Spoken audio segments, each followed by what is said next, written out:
Alan Turing, The Enigma, by Andrew Hodges. Picture this. It's early May 1926, and all of Great Britain has frozen in place. A massive general strike has shut down everything.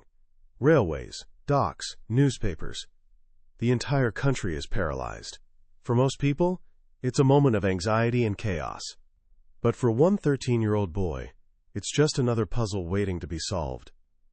His name is Alan Turing, and he's supposed to start his first day at Sherborne, a prestigious boarding school 60 miles from where his ferry has just docked in Southampton. With no trains running, most parents would understand if he simply waited out the strike. But waiting around wasn't in Alan's nature. So he did what made perfect sense to him. He walked into a local shop, bought a map of the English countryside, found a bicycle, and started pedaling. He rode alone for 60 miles through the ancient New Forest, navigating country lanes he'd never seen before, even stopping overnight at a local inn. The next day, he rolled up to Sherborne right on time for the start of term. The local newspaper even ran a little story about it. This single moment captures almost everything you need to know about Alan Turing's mind, a mind that saw overwhelming obstacles not as walls, but as problems with solutions. A mind that operated on its own internal logic, completely unbothered by what anyone else thought. And a mind that, during the darkest days of the 20th century, would use that same relentless logic to help save the world, only to find itself destroyed by a world that couldn't understand it. Today we're diving into Andrew Hodges' masterful biography, Alan Turing, The Enigma. This isn't just the story of a brilliant mathematician. It's the story of the father of modern computing, the man who cracked the supposedly unbreakable German Enigma code during World War II, and the visionary who first dared to ask, "Can a machine think?" But it's also a story of profound personal struggle. Alan Turing was a man who lived outside the boundaries, a shy, unconventional, homosexual man in an era when that wasn't just taboo, it was criminal. His life was a constant collision between his extraordinary mind and a society that had no place for him. By the end of today's journey, you'll understand how one man's lonely quest to answer questions about the human spirit led directly to the creation of the digital age. You'll discover the secret world of Bletchley Park, where the war was won not with guns, but with pure logic. And you'll confront the heartbreaking paradox of how a man celebrated as a national hero was later treated as a national disgrace, a story that holds powerful lessons for all of us about intelligence, conformity, and courage. This is more than a history lesson. It's the story of the hidden architect of the world you live in. So let's begin. To understand Alan Turing's mind, you need to go back to a very quiet, very lonely childhood. Born in 1912 into the British upper-middle class, his parents worked in the colonial administration in India. Like many children of the empire, Alan and his older brother John were left behind in England, raised by strangers, a retired army couple named the Wards. It was a world of rigid routines, chilly seaside walks, and emotional distance. From the beginning, Alan was different. He wasn't interested in typical boyish games or playing with toy soldiers. Instead, his mind was captured by patterns, by numbers, by the hidden logic of the world around him. He would stop at every lamppost to read its serial number. He once charted the flight paths of bees to find their nest and harvest the honey. To his guardians and later his teachers, this was just odd, dreamy behavior. They saw a clumsy, untidy, painfully shy boy whose mind always seemed somewhere else. What they didn't see was the fire of curiosity burning inside him. That fire was truly ignited when he was about 10 by a book called Natural Wonders Every Child Should Know. It opened his eyes to science not as a collection of facts, but as a way of explaining the world. For the first time, he encountered the idea that living things, even human beings, could be understood as machines. It posed a profound question that would shape his entire life. What's the difference between a mind and a machine? If the body is a complex machine, what is the mind? What is a soul? This question became his secret obsession. While his classmates learned Latin and prepared for careers running the British Empire, Alan was in the cellar of his family's vacation home in France, conducting chemistry experiments, trying to extract iodine from seaweed. He was fascinated by the idea of creating things from the simplest possible ingredients with the least waste of energy. He was searching for the fundamental rules that governed everything. This obsession didn't make school life easy. At Sherborne, he was seen as an oddity, a problem. His reports overflowed with complaints. He would do much better if he would try to be a proper member of this school, wrote his headmaster. He needs more school spirit. His math teacher, while admitting he was a genius, still complained that his work was messy and that he neglected elementary work to chase his own advanced ideas. They wanted to mold him into a well-rounded English gentleman. Alan simply couldn't see the point. He lived in a world of pure logic, and the arbitrary rules of school and society seemed utterly baffling. He was completely alone in his intellectual world. Until he met Christopher Morcom. Christopher was a fellow student at Sherborne, a year older than Alan. He was everything Alan wasn't.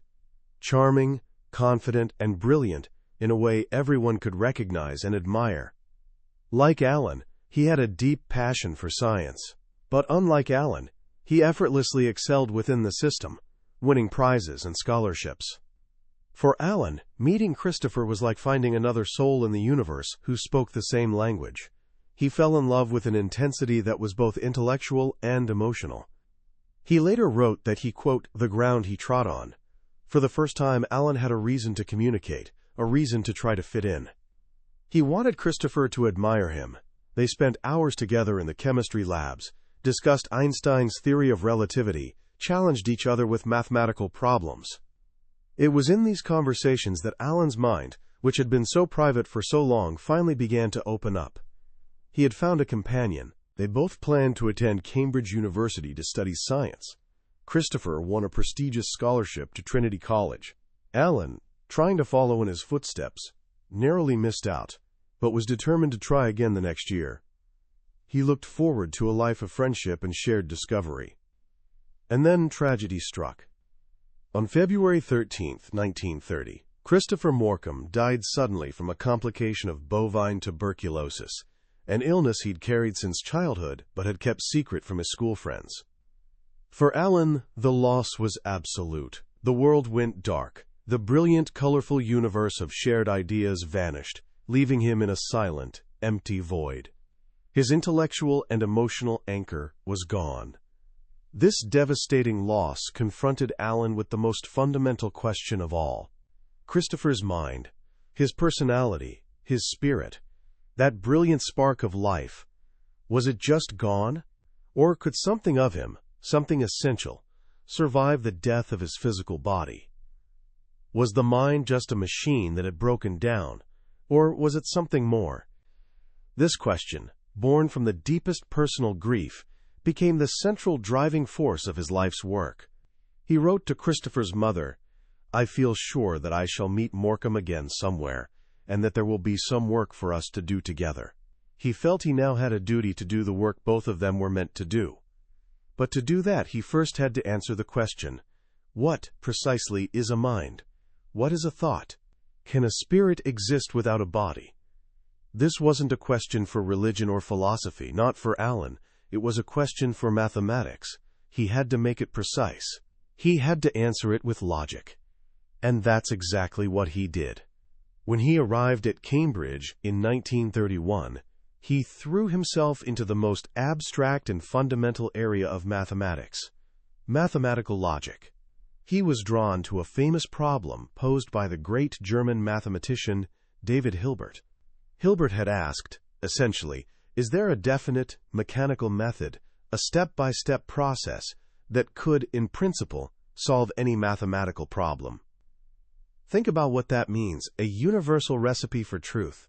A set of instructions that, if followed perfectly, could tell you whether any statement, from a simple sum to the most complex theorem, was true or false. Most mathematicians, including his professor G.H. Hardy, believed no such thing could exist. It would mean that creativity, intuition, and genius were just illusions. It would mean that mathematics, the highest pursuit of the human mind, could be reduced to a mechanical process, like turning the handle of some miraculous machine. But for Alan, this wasn't just an abstract puzzle. It was a way to get at the heart of what it means to think. What is a mechanical process?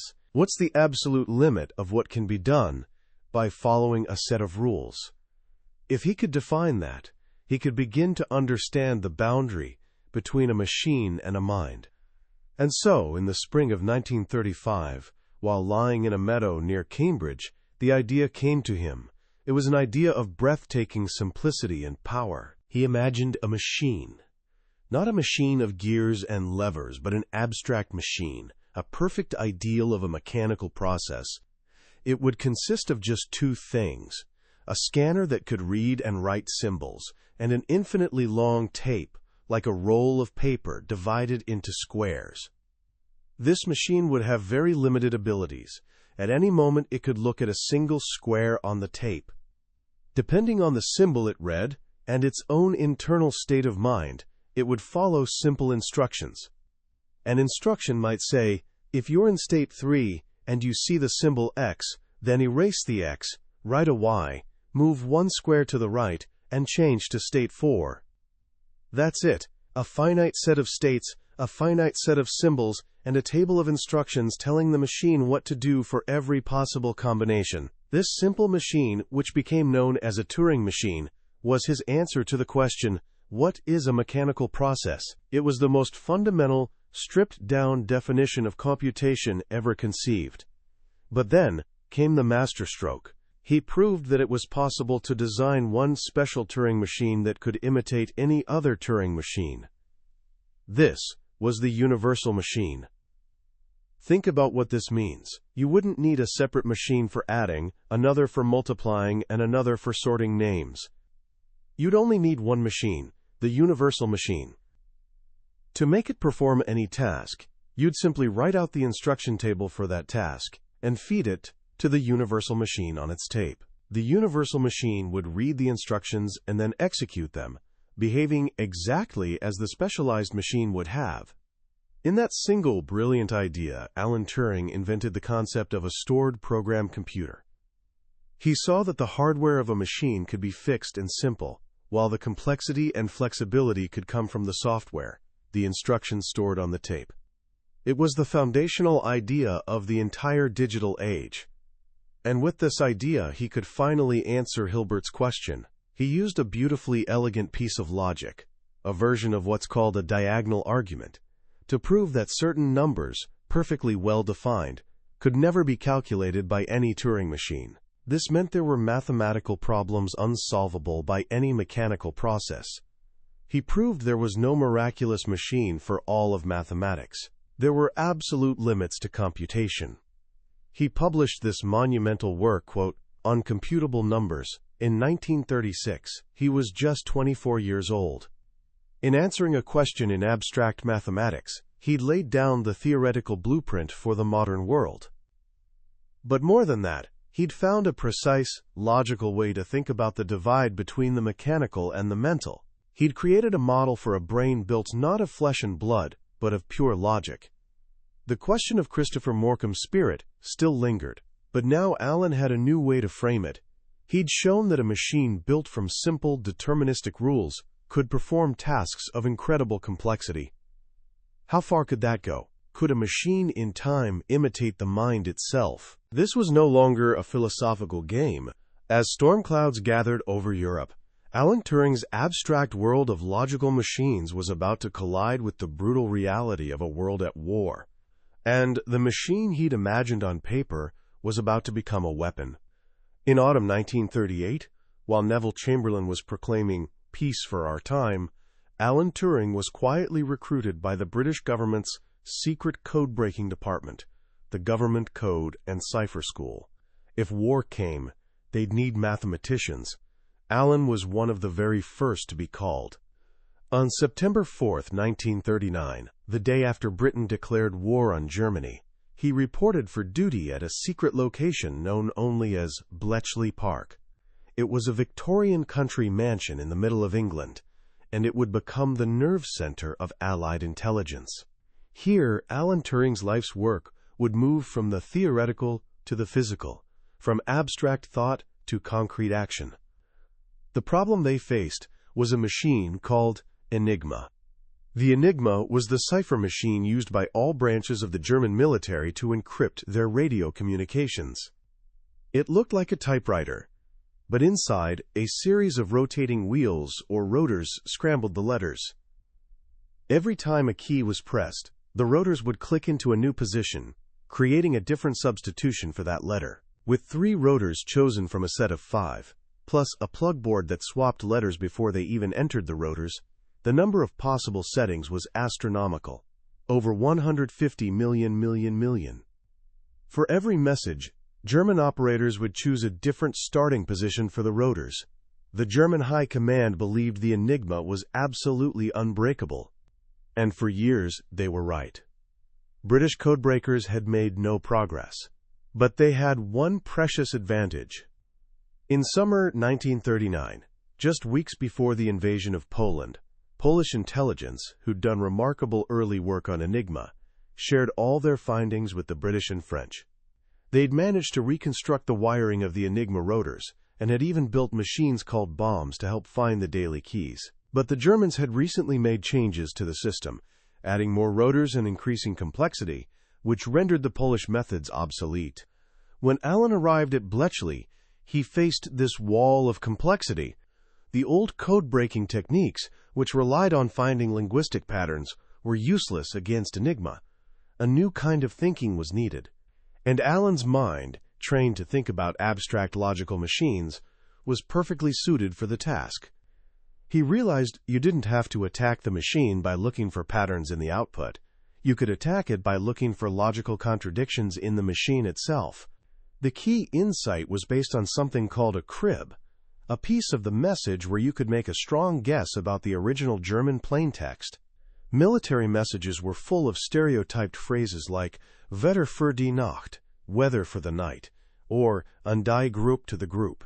Alan's idea was this. Suppose you have a snippet of ciphertext, and you're almost certain it corresponds to the plaintext wetter. The Enigma had a peculiar property. A letter could never be enciphered as itself. So if the first letter of your ciphertext snippet was W, you knew instantly your guess for that position was wrong. But the real genius was in what came next. Let's say your guess is that the ciphertext Layen QKR corresponds to the plaintext general. For any given Enigma setting, you can test this hypothesis.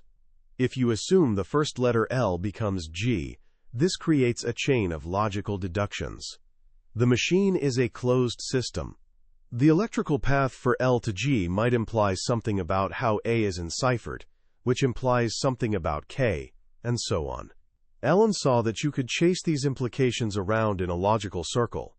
If at any point you reached a contradiction, for example, if your chain of deductions implied that E must be enciphered as E, which is impossible, then you knew your initial assumption about the rotor settings was wrong. And you could eliminate not just one setting but billions of them in a single stroke. It was a brilliant application of the kind of logical thinking he'd used in his 1936 paper. But chasing these contradictions by hand for every possible rotor setting would be impossible. The process had to be mechanized. So, building on the Polish bomb, Alan Turing designed a new machine. This wasn't a computer in the universal sense, but a highly specialized, purpose-built logic machine. It consisted of dozens of sets of Enigma rotors wired together, all spinning in synchrony. The machine would take a crib and test every possible rotor setting at incredible speed. It wasn't looking for the right answer. It was looking for contradictions. When it found a rotor setting that didn't produce a logical contradiction, the machine would stop. A Wren, a member of the Women's Royal Naval Service, would then test that setting on a replica Enigma machine. If it produced German, they'd found the key for the day. The first Turing bomb, a hulking, noisy, electromechanical contraption full of clicking relays and spinning wheels, was delivered in spring 1940. It was a triumph. But Alan's initial design had a weakness. It required the crib to contain a logical loop, a closed circle of implications. A fellow Cambridge mathematician at Bletchley, Gordon Welchman, came up with a crucial improvement, the diagonal board, which allowed the bomb to test for contradictions far more powerfully, using any crib of reasonable length. Together, the Turing-Welchman bomb became the workhorse of Bletchley Park. By 1941, dozens of these machines were clattering away in secret outstations around the country, working 24 hours a day, hunting for the daily Enigma keys. Allen was put in charge of Hut 8, the section responsible for breaking the German naval Enigma. This was the most difficult of all Enigma ciphers. The German Navy used more rotors and had much stricter procedures. For the first year, Hut 8 made almost no progress.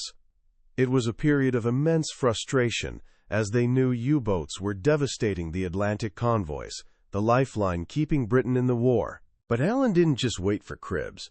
He developed an entirely new statistical method for attacking the naval Enigma. He realized that even if you couldn't find a definite crib, you could still look for faint statistical echoes, tiny biases in the ciphertext that might suggest one rotor setting was slightly more likely than another. To formalize this, he independently invented a measure he called the weight of evidence, which allowed code breakers to combine many tiny, uncertain clues into a single, powerful conclusion. He created a whole system, which they nicknamed Banburismus, using long scrolls of paper printed in the town of Banbury to track these statistical patterns. It was stunning theoretical work, done under the immense pressure of war. He was creating a new science of information, quantifying intuition itself. Slowly, painstakingly, with a combination of the bombs, Banburismus, and sheer human ingenuity, Hut 8 began breaking into naval Enigma traffic in spring 1941. The breakthrough was aided by the capture of cipher materials from German weather ships and a U-boat. Suddenly, the lights went on in the Atlantic. The British Admiralty, which for months had been fighting blind, could now read Admiral Donitz's orders to his U-boat fleet. They could see the patrol lines being formed and reroute convoys to avoid them. The effect was dramatic. Shipping losses plummeted. The tide of the Battle of the Atlantic began to turn. Alan Turing's intellectual leadership had been decisive. Churchill himself visited Bletchley and was introduced to the shy, stammering professor of Hut 8. He called the Bletchley codebreakers his geese that laid the golden eggs and never cackled. Allen was his prize goose. But just as they reached this peak of success, the Germans changed the naval Enigma again. In February 1942, they introduced a new fourth rotor into the U-boat machine. The cipher's complexity increased by a factor of 26. Hut 8 was plunged back into darkness. This happened at the worst possible moment, just as the United States entered the war and U-boats began their devastating second happy time off the American coast. The Atlantic became a killing field once more, and the fate of the war hung in the balance. The race was on again. British bombs were now too slow. The only solution was to build bigger, faster machines. And for this, they had to turn to America. In November 1942, Alan Turing was sent on a top-secret mission to the United States. His job was to share all British knowledge about Enigma and the bombs with his American counterparts, and to coordinate construction of a new generation of high-speed American bombs. But his mission had another, even more secret purpose. He was also sent to Bell Telephone Laboratories in New York, the world's leading research center in telecommunications. Here he was given access to their most advanced projects, including a revolutionary system for secure speech encryption called the X system. It was the first device to turn the continuous waveform of a human voice into a stream of discrete digital pulses that could be enciphered like a telegraph message. For Alan, seeing this technology firsthand was a revelation. He spent 2 months at Bell Labs, soaking up every detail of their advanced electronics. He met Claude Shannon, the young mathematician who was inventing the modern theory of information. They talked about Shannon's future life's work, but also about something more, the possibility of creating a machine that could think. When Alan returned to Britain in March 1943, he was a different man. He was no longer just a mathematician. He was one of the few people in the world who understood not only the abstract theory of computation, but also the practical engineering of electronics and the secret realities of cryptology. Back at Bletchley, the U-boat Enigma was finally broken again in late 1942, thanks to another German procedural blunder and more captured material. The tide of the Atlantic battle turned for good. Alan's direct role in day-to-day code-breaking began to diminish. Hugh Alexander, the British chess champion, took over management of Hut 8, his organizational skills being better suited to the now vast and complex operation. Alan became Bletchley's chief scientific consultant, a free-ranging mind who could be called upon to tackle the most difficult new problems. One of these was a new type of German cipher machine, far more complex than Enigma, which the British called fish. It was a teleprinter cipher, and breaking it required entirely new statistical methods. Alan developed a key part of the theory, which became known as Turingismus, but the real breakthrough against fish came from another direction. Max Neumann, his old Cambridge professor, conceived a way to automate the attack on fish using a new kind of machine. Working with engineers at the Post Office Research Station, they built a massive electronic calculator called the Colossus. It was the world's first large-scale electronic digital machine, a direct ancestor of the modern computer, and it was operational by the end of 1943. While all this was happening, Alan had moved to a quieter outpost of the secret world at Hounslow Park. Here, in his spare time, he began building his own electronic machine, a speech encryption device he called Delilah, a portable version of the ideas he'd seen at Bell Labs. He was teaching himself electronics, soldering circuits together in his room, a lone inventor once more. The war had given him the chance to bring his abstract ideas to life. He'd seen how logical machines could change the course of history.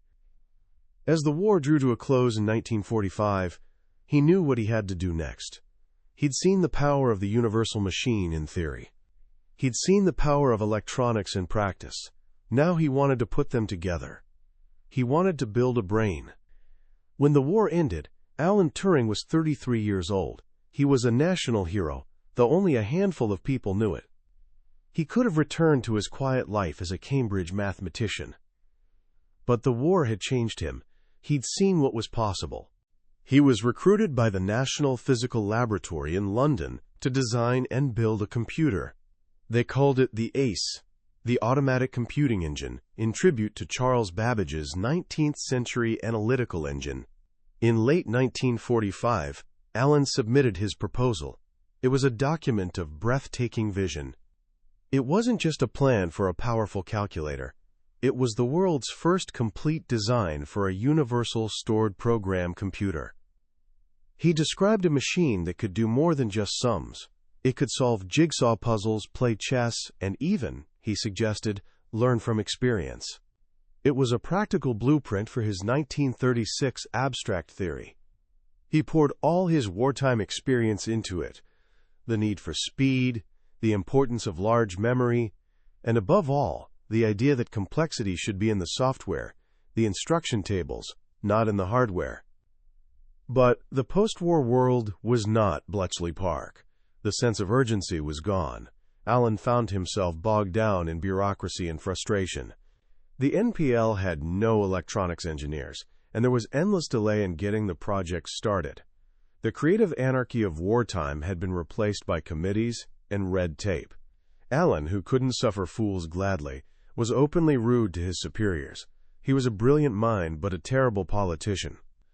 While the ACE project floundered, other computer projects were taking shape. At Manchester University, a team led by engineer F.C. Williams, using technology developed for wartime radar, built a small prototype machine. In June 1948, it successfully ran the world's first stored program. Alan was at a crossroads. He was on leave at Cambridge, disillusioned with the NPL. Max Neumann, now a professor at Manchester, offered him a post. It was a difficult decision. He'd be giving up his own grand design to work on someone else's machine, but Manchester had something the NPL didn't: a working computer. He resigned from the NPL and moved north in autumn 1948. At Manchester, he was an outsider again. He was officially the deputy director of the computing laboratory, but the engineers saw him as an eccentric mathematician who didn't understand practicalities. His role was to write the programming manual and develop the first applications. He did this, but his heart wasn't in it. His mind was on a deeper problem. With access to a universal machine, he could finally begin experimenting with the ideas that had fascinated him for so long. He wanted to use the computer not just to calculate, but to explore the fundamental processes of life itself. He returned to the question that had captivated him in Natural Wonders every child should know: how does an organism grow? How does a simple ball of cells, a heap of soap bubbles, organize itself into a complex patterned creature like a starfish or a flower? Biologists spoke vaguely of morphogenetic fields, but no one had a clue how they worked. Alan believed the answer had to lie in chemistry and mathematics. He proposed a theory of reaction diffusion. Imagine two chemicals spreading, or diffusing, through a field of cells and reacting with each other. He showed that under certain conditions, this simple process could spontaneously break its symmetry and create stable, repeating patterns, waves of chemical concentration that could form spots, stripes, or the spiral patterns of a fir cone. He was trying to find a mathematical explanation for the creation of form in nature. He used the Manchester computer to simulate his equations, producing patterns that looked like the dappling on a cow's hide. It was a revolutionary idea, one of the very first applications of a computer to theoretical biology. He was trying to crack the code of life itself. At the same time, he was publicly defending his most challenging idea, that a machine could think. In 1950, he published a paper in the philosophical journal Mind called Computing Machinery and Intelligence. It was here that he proposed the famous Turing test, or as he called it, the imitation game. The game is simple. A human interrogator sits in a room and communicates via teleprinter with two others in another room. One is a human, the other is a computer. The interrogator can ask any question they want. The goal is to determine which is the human and which is the machine. Turing's argument was this: if a computer could play this game so well that the interrogator couldn't tell the difference, then we'd have no logical reason to deny that the machine was thinking. He boldly predicted that by the year 2000, computers would be able to play the imitation game so well that an average interrogator would have no more than a 70% chance of guessing correctly after 5 minutes of questioning.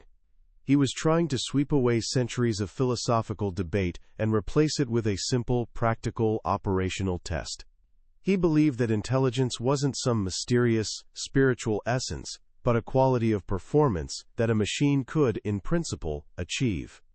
His life in Manchester in the early 1950s was a strange mixture of brilliant, groundbreaking work and a quiet, lonely personal life. He bought a house and settled down, but he remained an outsider. He was a world-famous scientist, but he was also a man with a secret that was becoming increasingly dangerous to keep.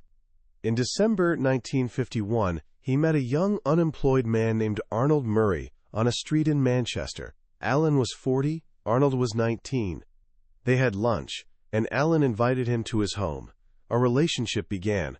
For Alan, it was an attempt to find the human connection he'd craved for so long. For Arnold, it was a glimpse into a world of comfort and culture he'd never known. But the relationship was shadowed by misunderstanding and inequality, and it led to disaster. In January 1952, Alan's house was burgled.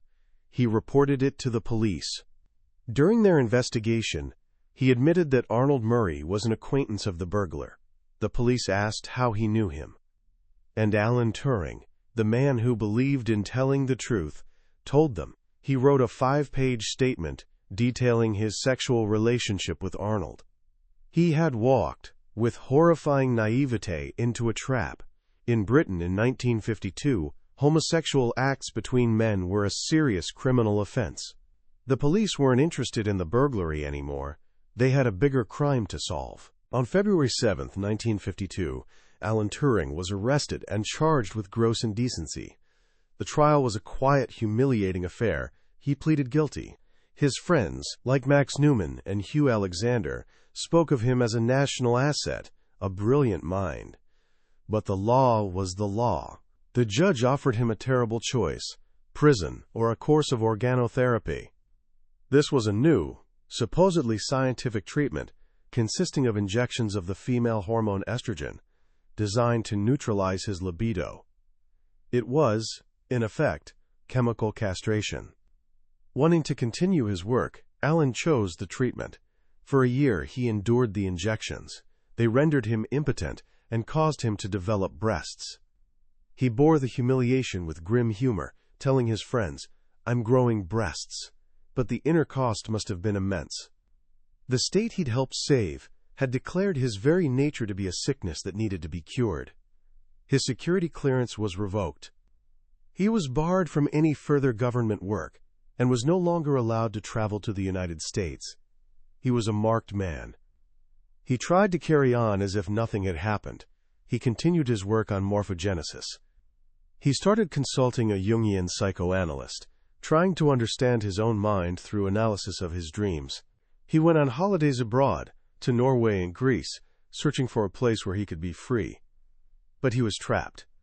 He was a man who'd lived his life by the principles of logic and truth in a world that ran on hypocrisy and prejudice. On the evening of June 7, 1954, Alan Turing died alone in his house. The inquest found that he'd died from cyanide poisoning.